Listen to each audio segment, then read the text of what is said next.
Welcome back to the Daily Drum on WHUR and Sirius XM Channel 141. This is the Insight segment. I'm Harold Fisher.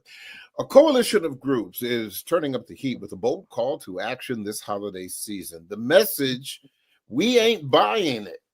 It's a national economic boycott aimed squarely at companies rolling back DEI and backing policies that many say hurt Black and Brown communities. Organizers are urging people to shut their wallets and show the power of collective dollars. Tonight, we're going to dig into what this economic campaign means and why it's striking a nerve with so many. Now, while the organizers are steering clear from some big box stores, they are urging consumers to place their dollars in the hands of small Black businesses. We're going to drill down on all of that. My guests are Dr. Julianne Malveaux, economist, author, and columnist. Also, Juanita Busy Bee Britton, founder and CEO of Busy Bee International. Once again, the event that she does every year at Shiloh Baptist Church in DC is coming up. We're going to talk a little bit about that. And later, we're going to hear from Latasha Brown, co-founder of Black Voters Matter, that organization helping to spearhead this economic boycott. Ladies, thank you so much for joining this conversation. I really appreciate your time, and happy holidays to you. Thank you. Sure thing. Absolutely. It's a little early to be talking about happy holidays, Harold. Can you wait till December 1st? How about that?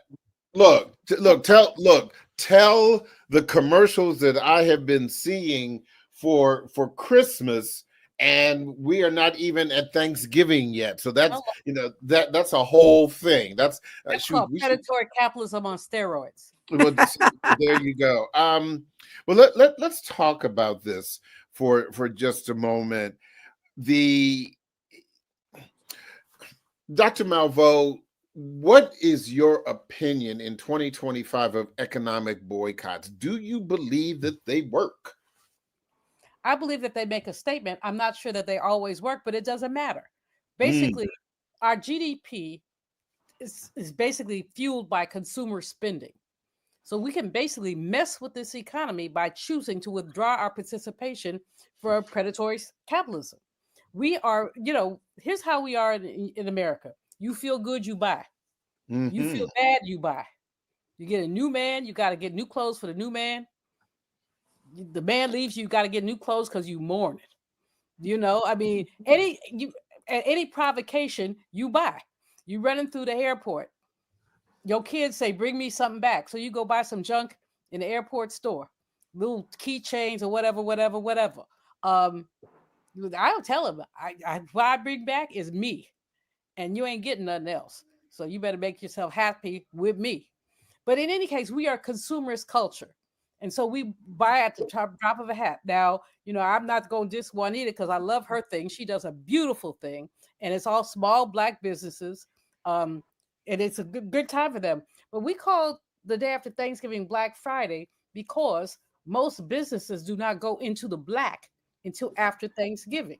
In other words, especially small businesses, because of volume of Christmas shopping. So we're doing two things with these boycotts. Number one, we're educating, especially our young people, but also our elders. And number two, with withdrawing cooperation.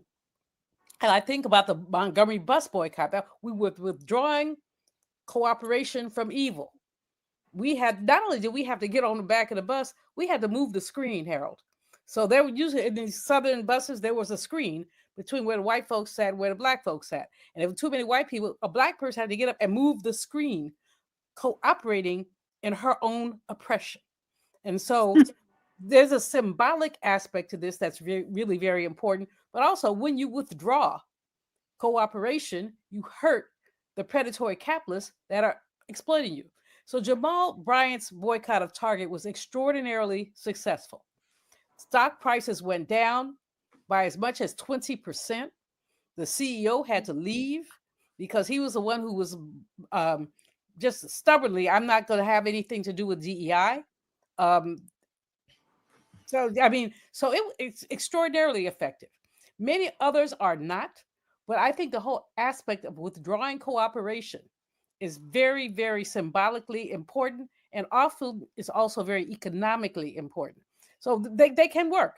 I like what Latasha and the Black Voters Matters team is doing, because what they're really doing is saying, again, you're making your profits off of us, but you do not want to cooperate with us. So at the Right. very minimum, people will buy at Christmas. Let's be real, but buy from a small Black business as opposed to from a Target or a Walmart or anything like that. Here's the challenge: tariffs mean that goods from China are more expensive. And what I need to know is, as well as a lot of that little mess that people sell from China, the little tchotchkes and things like that, a lot of Hmm. that mess comes from China.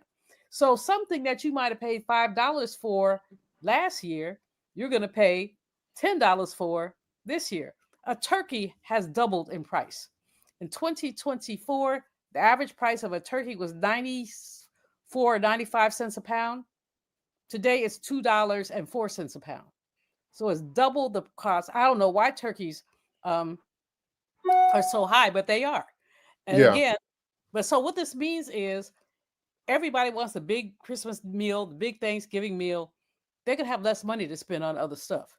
So some people are going to boycott because they can, because they want to. Some are going to boycott because they have to, because they don't have the disposable income to do everything they did last year. A Hmm. lot of kids are sitting there licking their chops. I think the two requests from godchildren: "What are you getting me?" And you can't hurt their children. But I truly want to say, no, not a GD thing. It Yeah. actually, Oh, here we go. Hold, but hold, hold on one second. Juanita, based just on what all Dr. Malveaux was sharing, how do you know year to year, just how well you're doing? You are well known, not just obviously in the DMV, but you do have, in the Black community, you have a well established mhm. reputation. So are there some years where you just, when it's all said and done, first, what is it, New Year's Day, where you say, gosh, Black folks just aren't buying this year, or Black folks showed up and showed out? How do you know? Well, I work with all these artisans, and we base it on faith.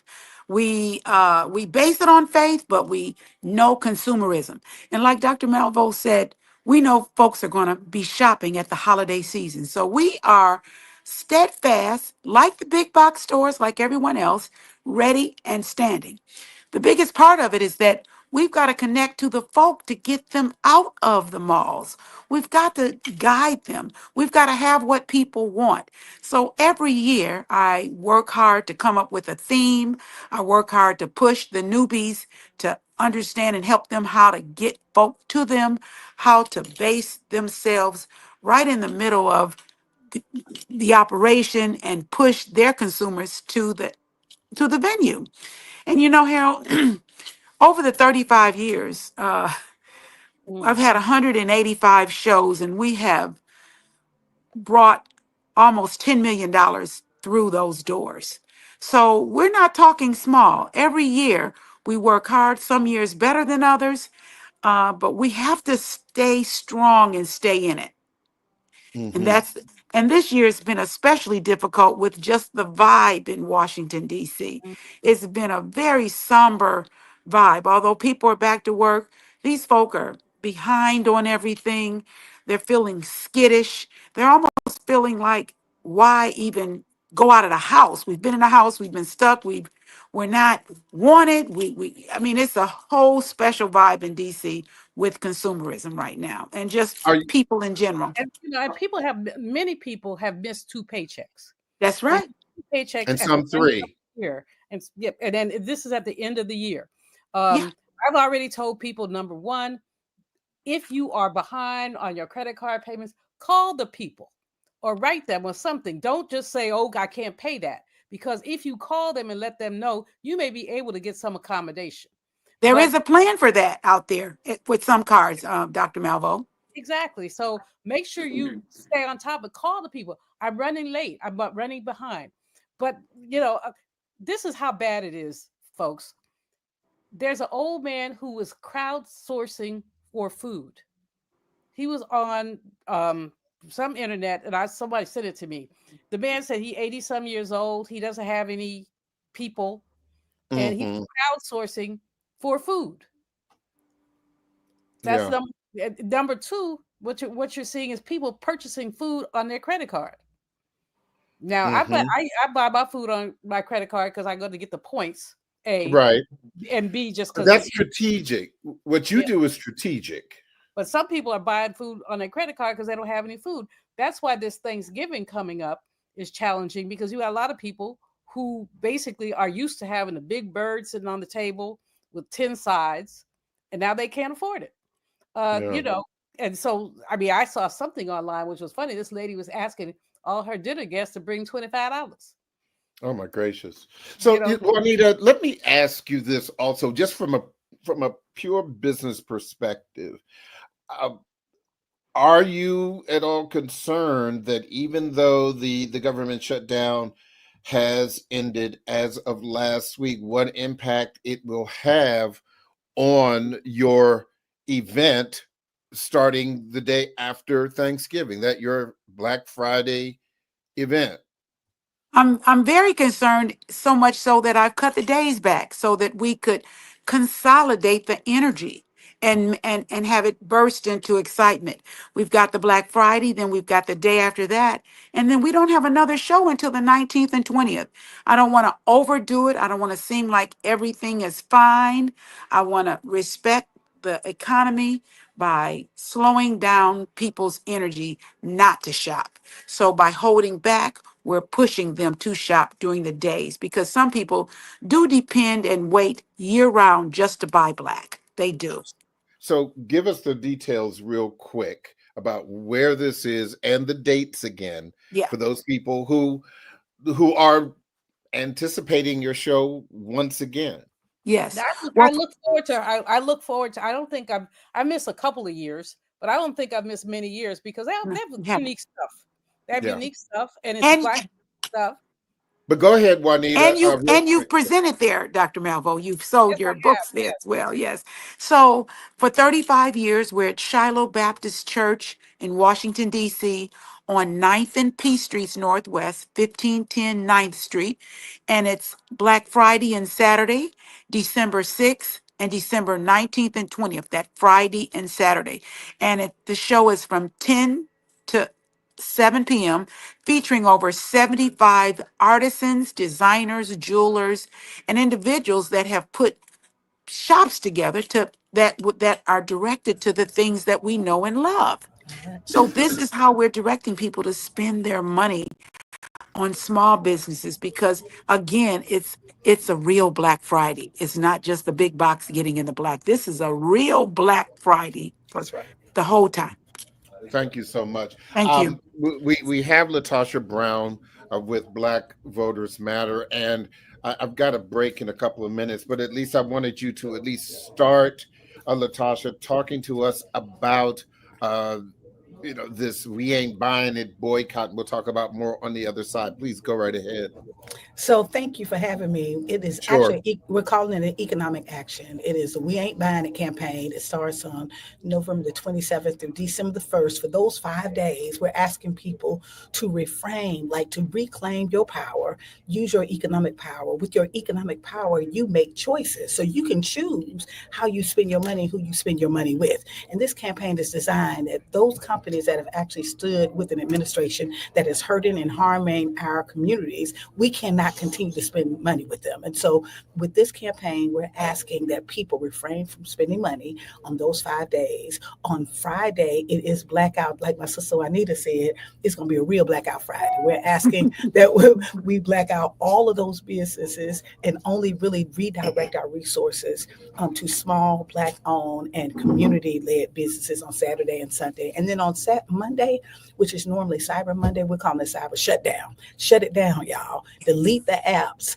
Like, we've got to send a message loud and clear. It's really important because during that period of time, 20 to 40% of retail sales for the year happen just in that period of time. So this is a moment that I think we have to, one, reclaim our power. We've got to redirect our dollars. And three, we've got to make sure that we are recommitting ourselves to being disciplined and showing some economic discipline. Thank you so much. I need to take a break, but we're going to talk about more after this short break. And we're reminding our listeners that you can hear this and every edition of the Daily Drum Insight segment via podcast on WHUR.com. The Original Quiet Storm with Raheem Devon is next on WHUR-FM. This conversation continues on Sirius XM channel 141 and 96.3 HD2 in just a few seconds. Welcome back to the Daily Drum on Sirius XM channel 141. I'm Harold Fisher. We continue our conversation about Black economic boycotts and the power of the Black dollar. My guests are Latasha Brown, co-founder of Black Voters Matter, Dr. Julianne Malveaux, economist, author, and columnist, and Juanita Busy Bee Britton, founder and CEO of Busy Bee International. Latasha, before the break, we were talking about the boycott. And before you came on, Dr. Malveaux was talking about it. She often put such a fine point on just where we are now in 2025. Of course, we've seen the Target boycott and some other actions. And so I'll ask you the same question that I asked her. In your opinion, do the boycotts work, or do they just make a statement? So let me say this. So one, because I want to be clear, the We Ain't Buying It campaign is not a boycott. It is an economic action. And part of the economic action is part of that. There are people that are doing boycotts.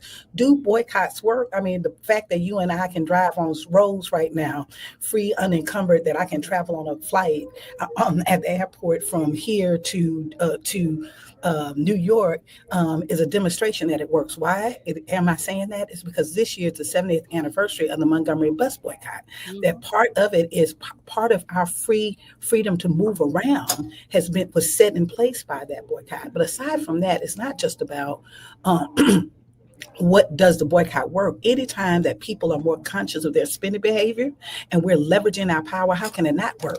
That part of we have to recognize that Black people have $1.5 trillion. I need y'all to hear me. We have $1.5 trillion in consumer power. That's a lot of power. I don't care where you go on this planet. That's a tremendous amount of power. The question is, how are we being intentional in terms of using that power? And how are we redirecting it in such a way that we're building capacity in our own communities instead of actually supporting folk who are hurting and harming us? Now, we're hearing that part of what has happened is even when you talk about the White House and this building, this $300 million golden gilded dining room, fancy party room for the ballroom thing. Yeah, they say ballroom, but party room. Please refer to it as the house that enslaved people built, as opposed to the blank house, because we built that sucker. It would not be there were it not for us. And that man who would like to erase our presence, I just called the house that enslaved people built. That's right. Do the same. But go ahead, Latasha. So in that house that the slaves built, right? That what enslaved. We know is enslaved. Don't miss your point, though. Come on now. Make your point, please. That the enslaved built. That part of what, because I really need people to understand this $300 million for this fancy dining room, right? That don't think that you're not paying for it. Because the truth of the matter, if you go back and you look at all of those companies that are contributing, where do they get their disposable income from? You, me and you. When we are going and shopping at those places, that is what makes their profit margin. So if they got that kind of money, right, to actually align themselves with someone who's using policies to hurt and harm our communities, then what do we have to do? We've got to redirect our money. And if nothing else, we also have to spread around the pain. So I think it's really important for us to really recognize that Nothing is free, and that in this space that your money is a not only is a vote, but it is showing part of your choice. We have choices that we make, but we also got to develop the muscle too, that ultimately if we can't take 5 days, here it is that we're seeing all of these rollbacks, right? 5 days to really elevate our consciousness around our spending. Sometimes I've spent money. I know many of y'all out here hearing me the same way, that we've spent money. You don't know where your money went, right? You got something because we've been trained to be consumers. We've been trained so much so that when you go to the grocery store, they have the candy right there. That's intentionally. Ain't nobody think about candy until you see it. It's being placed there so that we're in a constant state of consumerism, that everything around us says that we need to buy more to feel better. We need to buy more to do better. We need to buy more to look better. So we're in a culture that is steeped on this extractive way in this economy of saying that everything about us has to be valued by what we spend and how we spend. So if that's the case, then let's send that message that at the end of the day, on Thursday, on Thanksgiving, instead of spending money, don't spend a dime, spend time. Spend time with your family and friends. I don't know if people remember that once upon a time on Thanksgiving, you couldn't find a place that was open. On Thanksgiving, you had to go to a convenience store or that gas station to get when you forgot the cranberry sauce. But you didn't. Now, literally in the afternoons, you got all of these malls that are opening now because they're commercialized it so that you will spend. So we've got to develop the kind of economic discipline that will actually show that we understand that there's power in our dollars. And if that is the case, hold your money. We're saying hold your money, redirect it, reclaim your power, redirect your resources, right? And let's make sure that we're resisting. Dr. Malveaux, here's my question for you. For those Black folks who are paying attention, who are making this, not only just making this statement, but wanted to make a statement since January 20th and in the days that came after it when businesses were cutting back on DEI. For the people who are paying attention, how do you know where to spend your money for your toilet paper, your toothpaste, and your soap? Do you look for those corporations that are still, for example, and you know this, like Costco, for example. Costco said earlier in this year they're not cutting back on their DEI. So do you have to look for those big box corporations that are making those public statements that they say we are still doing things the way that we did them on January 19th? Absolutely. If you're a conscious consumer, you want to know where your dollars are going. So you want to look at, where are my dollars going? If you walked yourself into Target and I was standing there, I might cut your foot off. I mean, that's a little extreme, probably, but I'm extreme. But in any case, any conscious Black person who's going up into Target is consciously cooperating with the oppressor, consciously cooperating. So yes, you do. You have to, but see, you have to take it. Maybe it takes a little more work, but so what? But so what? As I said earlier, our gross domestic product is driven, 70% is driven by consumer spending. Therefore, you have to be careful as a consumer about where you are spending. And with anything like clothing, there's a Black person who sells that. There's a Black person who sells that, so you can do that. There's some things that there's a really great book by Maggie Anderson called A Year of Buying Black. It's about 5 years or 6. It's old now, but it's a very good book. She and her family decided for a whole year they wouldn't buy anything unless it was Black. It required more work. It required a little bit of compromise. I mean, some of the stores in our communities are not quite what they need to be. And so we need to talk to those owners and say, yo, clean this store up. Or we won't be back up in here. But we can do that. And so it's going to take a little more work, but it's not a lot more work. And the thing about this, you can be confident if you take the extra time that you're not cooperating with the predatory capitalists. So let's talk about Maggie for a moment, because I remember when her campaign started, and I had interviewed her several times on this show. And for those who were not familiar with this, because I Yes. remember we had, and she at one point she came to DC with this campaign, and like you said, it did require some work. And for those who weren't familiar, because I asked her pretty much the same question. I said, well, golly, how do you buy your necessities when Black companies aren't selling the toothpaste, the toilet paper, the soap, et cetera, et cetera? And what she said was that you could get, and this is just one example, that you could get gift cards that are sold by Black businesses that are accepted by everyone. If you go to a Black business that happened, like she said, for example, I think it was either Metro Detroit or Chicago, I can't remember which one, where she said, yeah, there was a Black-owned gas station that sold gift cards. She bought the gift card from the Black-owned gas station, and that way that she was able to buy the necessities. Was it complicated? Yes, but to your point, Dr. Malveaux, she was making a point. Conscious. Yeah. And yes, thank you, Juanita. A conscious point. And that way of thinking, even in 2025, is still relevant. I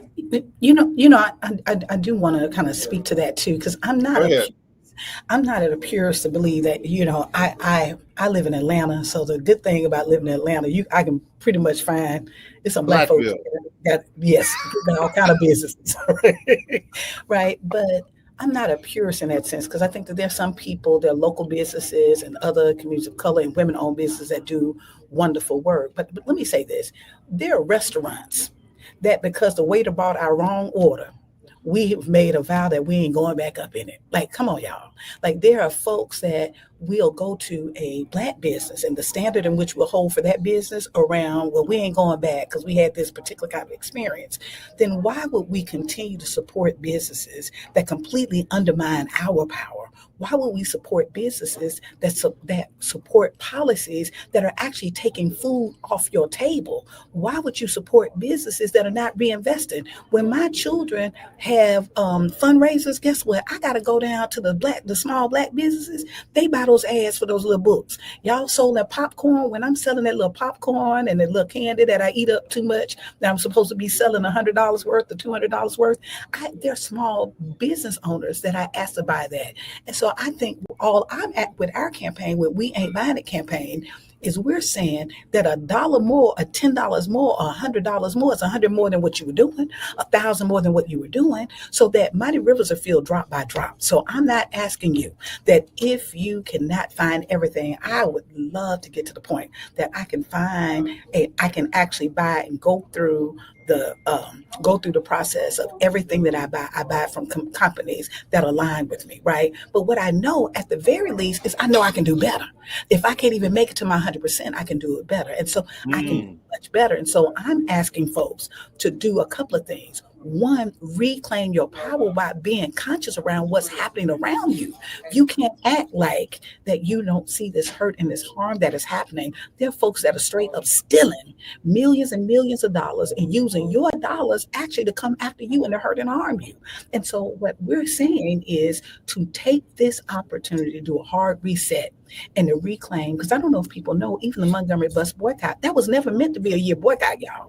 That was actually supposed to be a day. They were using that bus boycott to be a day because the community understood the power of it, and they felt the power, collective power in resisting, and they understood it went on and on and on, and they started feeding the wind, started putting wind up under their wings. That's the same thing with us. People that have $1.5 trillion in consumer power, you ought to be asking for something. You should be pushing back. You should expect companies to align with policies that actually support your communities and support small Black businesses. And so ultimately, we've got to see this as an opportunity, as an on-ramp. I'm not calling folk out. I'm calling you in. I'm saying we all can do better. I can do better, right? I'm the same one. We're protesting Amazon is on the list. And I'm the same person. I have an Amazon truck come to my house every week. And I'm getting ready to stop that too, right? I've got to train myself. I've got to show more discipline. And I've got to redirect dollars to communities and people who share my values. If we cannot continue to think that other people need to sacrifice. Dr. King gave up his life. There were people that gave their lives, and you can't give up $1. At the end of the day, if you don't treat me right, I'm not spending my money with you, and you don't treat me right. So we got to do a hard reset to get outside of this idea of always consuming and people just extracting and taking from us. And we've got to actually use our power in such a way that we're investing. We're investing in businesses. We're investing in those companies. You know the bad actors. I don't have to put no list. Y'all know the bad actors in your communities. And if you need to find out, go do some research, Google it, or come to our website. But go a little extra effort. It's not about you helping somebody else out. Quite frankly, it's really about you helping your own Yourself out. Yeah. This is very important. Well, hold on, Dr. Malvo. I want to don't forget your point, but I did have a question for Juanita because I wanted to make sure I brought her back into this conversation. And Juanita, this is really a very simple question. You're a businesswoman, but every time we talk to you, we talk about this event at Shiloh and more broadly business as you are bringing business in. How do you spend? Personally. Mm-hmm. Oh my goodness. All over the world with Black people in Africa, all over the country, Black businesses. That's my goal when I travel, is to go to the Black hub of a community. And in fact, the folk that do my event, we also have them sign an arrangement very similar to what you're talking about supporting and building all year long. Don't just wait to come to my event at Shiloh. Build your own events, build your own consumerism around your business, and promote that people should buy Black specifically, not just that you're just there. And when I talk about support, I don't mean support a business that's not good.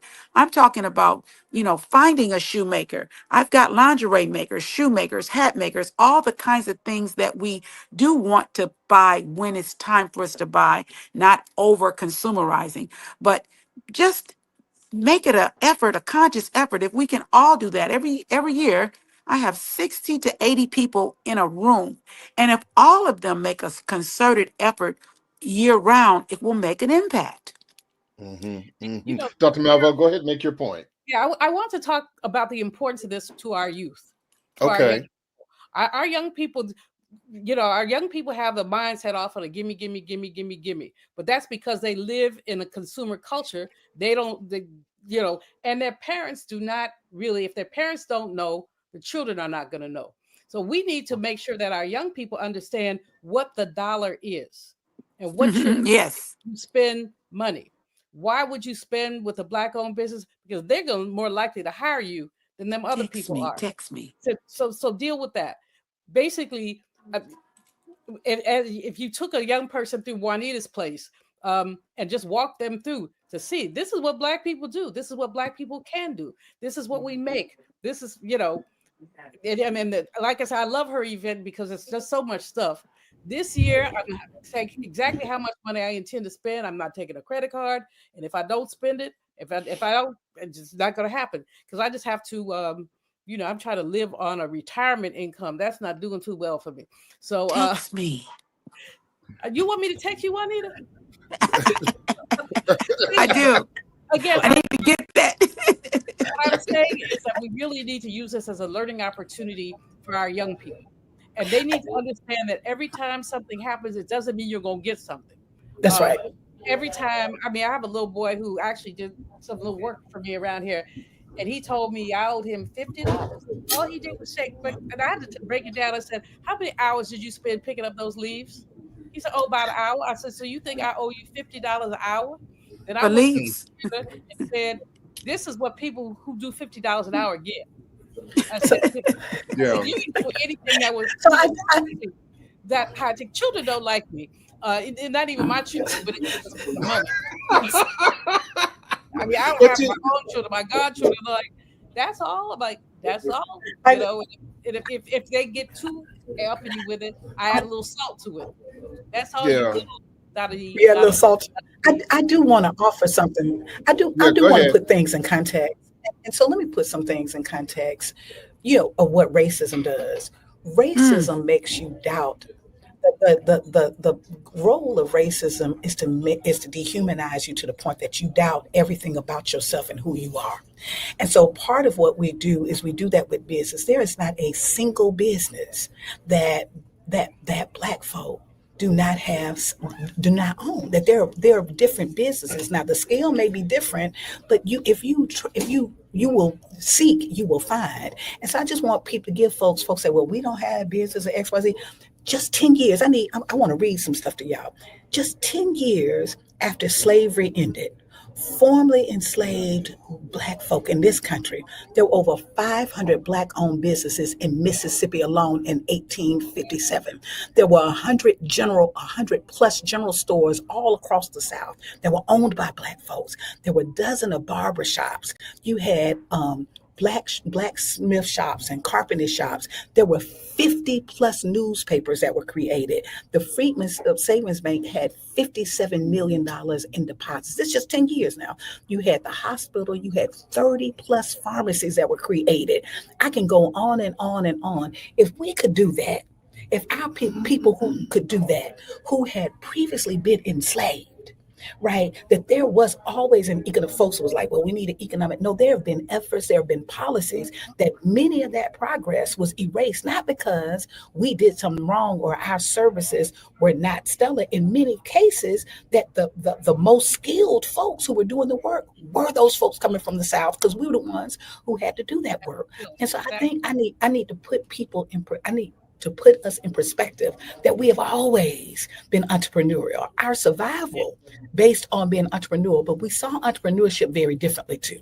It wasn't just about the accumulation of independent wealth. It was really about how to collectively, because some of them same folks were opening up schools. I can give you our where there were 2,000 schools that we set up, that we were founding cities in Texas. There were 57 what they call freedmen colonies were founded by black folks alone. So the bottom line is it wasn't just that we were making money, but how we used to invest our money as thinking of ourselves as nation builders, a nation within a nation. That's what made the difference. And so we have to see that as the same thing. We cannot continue to be in this country and think of ourselves just as citizens. We're going to have to shift our paradigm and start seeing ourselves as founders of a new nation, the kind of America that we desire and we deserve. And we're going to have to use our resources in such a way, right, that we can actually be radically reimagine every single system, right, to radically reimagine how we do business, how we use our money, how we invest, and who we invest in. That it is not good enough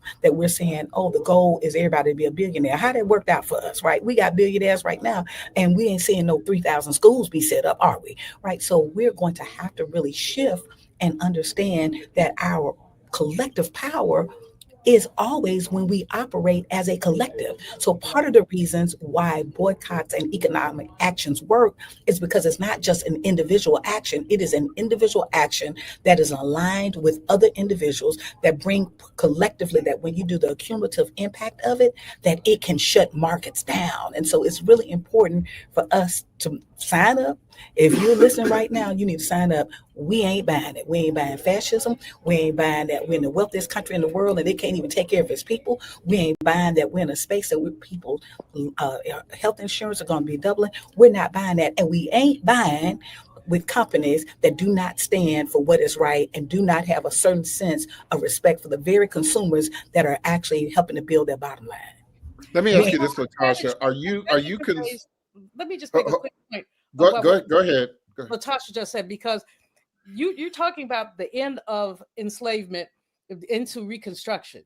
We can't forget the impact of economic envy.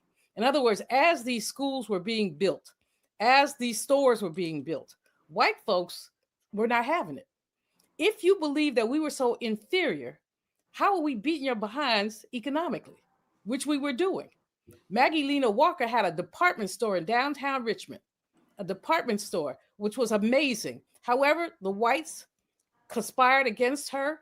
They went to New York and told the buyers, don't sell to them. So that store, I forgot what it was called, the People's something, it only lasted for 10 years because basically it went bankrupt when white folks decided that they were not going to be able to exist and did everything they could to keep them from existing. There are examples after examples after examples of that, not to negate anything that's going on, but simply to say we have to be mindful. So we have a period that speech that the last congressman gave, and he listed all the teachers we had, the stores, everything. It's a beautiful speech. George White, I think his name was. We have to be mindful that the more we accumulate, the more they harden against us. But now we have the lawyers that we didn't have before. We have the accountants that we didn't have before. We have a large, viable professional class. And the question is, will that professional class help the entrepreneurs overcome white economic envy? I can tell you story after story about how economic envy worked. The first lynching that Ida B. Wells documented was because a Black man had the nerve to open a grocery store, the People's Grocery, on the same block as a white man had a store. He opened that store because Black women did not like the way they were being treated at the white store. Yeah. You were talking about the St. Luke Emporium by Maggie L. Walker in Richmond. Yes. Yeah. And I should know it because I've written about a lot of times. Yeah, no, I mean, you have so much information in your head. No, that you don't have to know everything. Although that's why we have you on the show. That's why you got it, because she got the information. I want people to draw a line from that to what's happening now. This is my question, because I only have a few minutes left. After this economic action, Latasha, what do you want to see come out of this? Because certainly there's a message for black people, but I'm sure that there is. What's the end game from your perspective? So while this action is being led and anchored primarily with Black women leading the process, that we are over 50 national organizations, including labor unions, are part of this effort. SEIU, Indivisible, who led the No Kings March. It's close to 60 now organizations that are part of this. So it's spread out. But what I want for Black folks in particular that are listening, particularly young people, because I do believe that young folks have a particular kind of consciousness now. I actually believe that they are much more consciously aware around what it is that appeals to them. I really do, right? And I think that we can do better, as each generation does, can do better. But I think that ultimately what I want to come out of this, I want us to be much more disciplined consumers. I want us to actually think about our dollar as power. I want us to stop just giving folk our money away. I want us to actually have to reclaim this idea that it's not just political power, but we have economic power, and really use it in such a way that we're making more economic sound choices around that. Secondly, I want us to start revisiting this whole idea of what does it mean to actually leverage collective wealth. Part of the disappointment over the years, we'll say, the way that I'm going to school to do business, because we need to be business. Most of our folks in our communities, even there were blacksmiths who were actually, while they were enslaved, were creating businesses. There were over 250. I don't know if folks know that. There were 250 businesses that while they were enslaved, that folks had, that they would actually buy their freedom or buy their family's freedom. Our wealth was never about giving to somebody else so they can go and build a big house or to become a billionaire. We always saw leverage wealth as a way of freedom for us, a way to be liberated, not just so we can wear some Gucci. It was a way for us to build schools that would treat us a certain kind of way. It was about to have hospital and healthcare.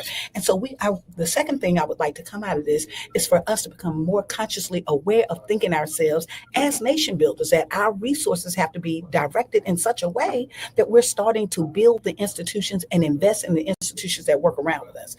Third thing is I want us to build this muscle, because as things go on and on, we're probably going to have to continue to do actions like boycott actions. We might have to do a general strike.